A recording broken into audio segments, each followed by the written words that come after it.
berkati pelajaran kali ini bisa berjalan dengan lancar dan bermanfaat bagi kita semua. Amin. Oke, selanjutnya sebelum masuk ke materi, Bapak cek dulu kehadirannya ya. Apakah ada yang tidak hadir hari ini? Oke, hadir semua. Sekarang Bapak mau nanya, ada yang ingat gak? Nah, pembelajaran kita terdahulu itu membahas tentang apa? Boleh? Membahas tentang salat dan zikir. Tentang menyiapkan dari penguatan hukum dan pentingnya salat. Tentang ada di dalam kehidupan. Oke. Nah, jujur apa aja tahu tadi kita untuk pembelajaran yang terdahulu kita membahas tentang salat dan zikir dalam kehidupan.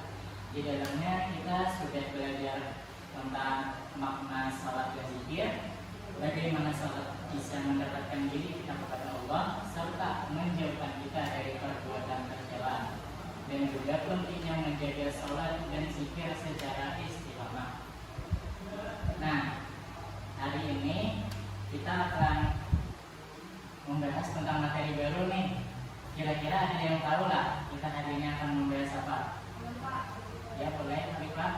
Hari ini kita akan membahas materi mengenai mengagungkan Allah Subhanahu wa taala dalam bentuk pada perintahnya, Pak. Ya betul. Hari ini kita akan membahas tentang mengagungkan Allah dengan tunduk pada perintahnya. Di sini kita nantinya akan membahas tentang pengertian, tata cara, serta hikmah dari sujud syukur, sujud sahwi, dan sujud tilawah.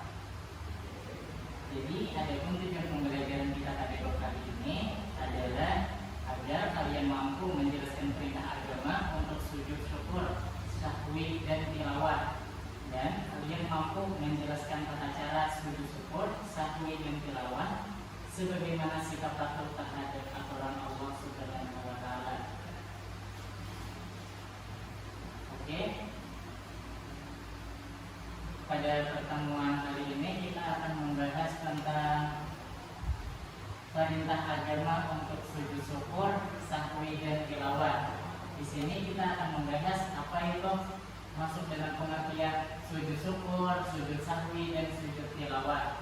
Yang pertama, langsung saja kita masuk ke sujud syukur. Di sini sujud syukur secara bahasa berasal dari bahasa Arab yang artinya asyukru, yang berarti berterima kasih kepada Allah Subhanahu wa taala.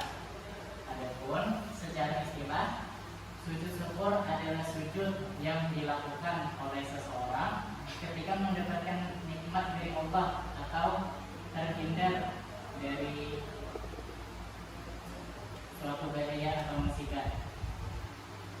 Nah, selanjutnya pada sujud syukur ini Rasulullah pernah mencontohkan dalam kehidupan beliau sebagaimana yang disebutkan dalam hadis yang artinya dari Abu Bakar radhiyallahu an, sesungguhnya apabila datang kepada Nabi sallallahu alaihi wasallam sesuatu yang menggembirakan atau kabar suka, beliau langsung sujud bersyukur kepada Allah.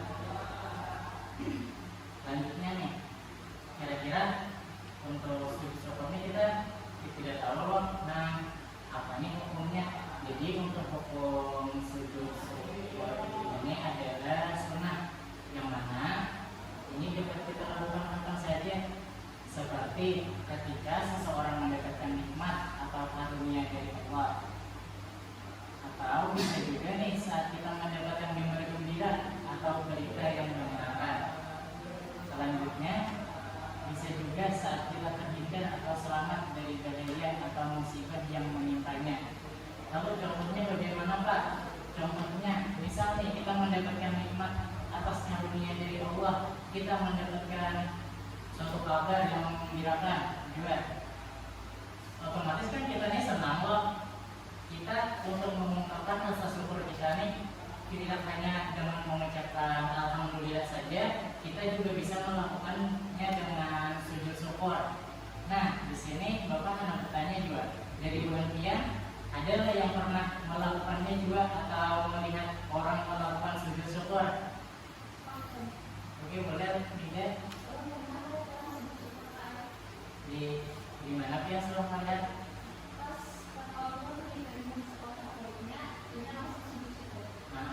Nah, itu adalah salah satu contoh.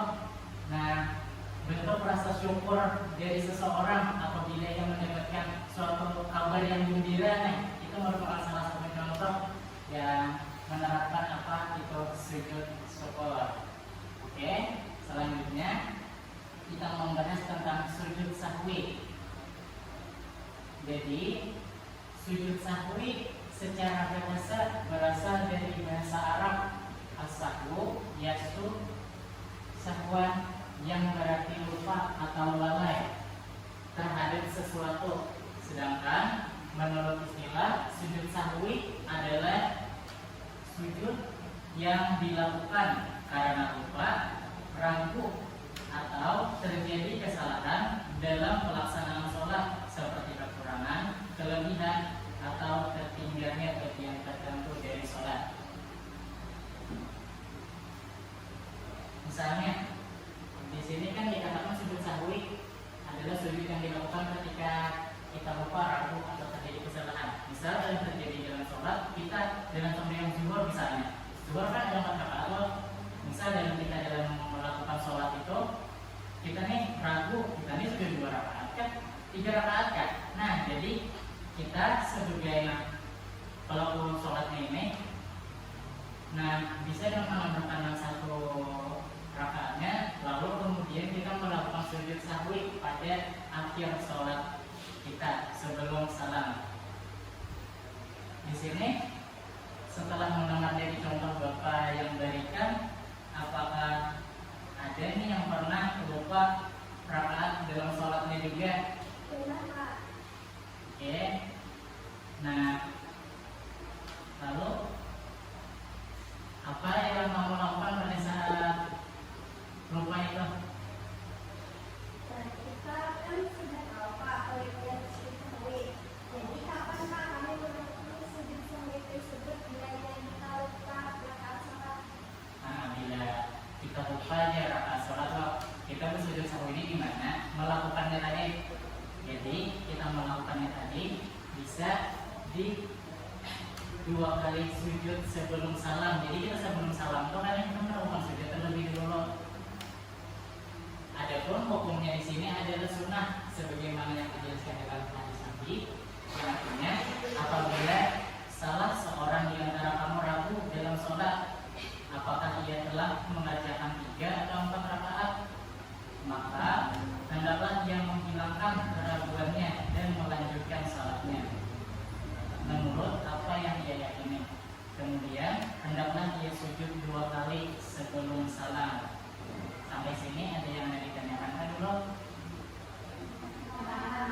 Oke, kita lanjut ya. Nih, untuk sujud sahwi tadi, selain dari kita lupa rakaat, juga ada lagi hal-hal penyebabnya kita melakukan sujud sahwi. Di sini yang pertama ada lupa mengerjakan salah satu rukun sholat, seperti ketika kita lupa mengerjakan rukuk, sujud, nah kita itu disunahkan untuk melakukan sujud sahwi. Selanjutnya seperti yang tadi, ragu jumlah rakaat yang telah dikerjakan 3 atau 4, nah itu kita juga disunahkan untuk melakukan sujud sahwi. Selanjutnya lupa membaca doa tertentu seperti kunut. Di sini kita garis bawahi untuk yang kunut ini bagi yang mengerjakan ya, karena seperti kita tahu ada yang mengerjakan, ada yang tidak.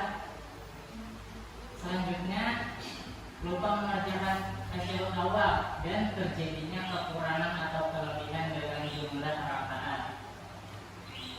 Oke, kita lanjut. Selanjutnya adalah sujud tilawah. Nah, secara bahasa nih, sujud tilawah berasal dari bahasa Arab ala yaqul tilawatan, yang berarti bacaan. Sedangkan menurut istilah, sujud tilawah adalah sujud yang dilakukan karena membaca atau mendengar ayat-ayat sajadah dalam Al-Quran, baik ketika sedang sholat maupun di luar sholat.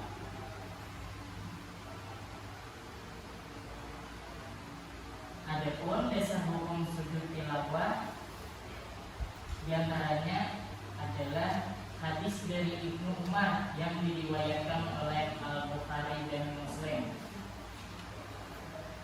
yang artinya Nabi pernah membaca Al-Quran yang di dalamnya terdapat ayat sejadah. Kemudian ketika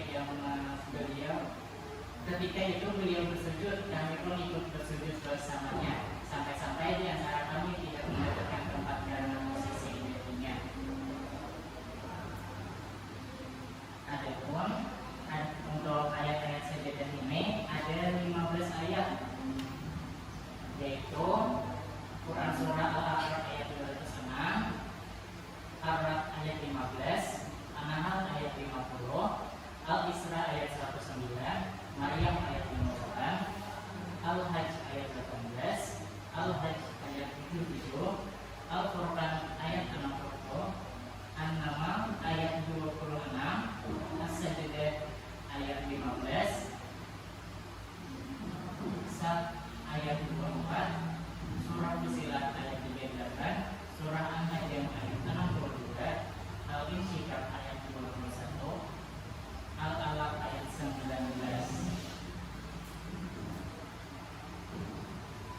Oke, sampai di sini ada yang mau ditanyakan?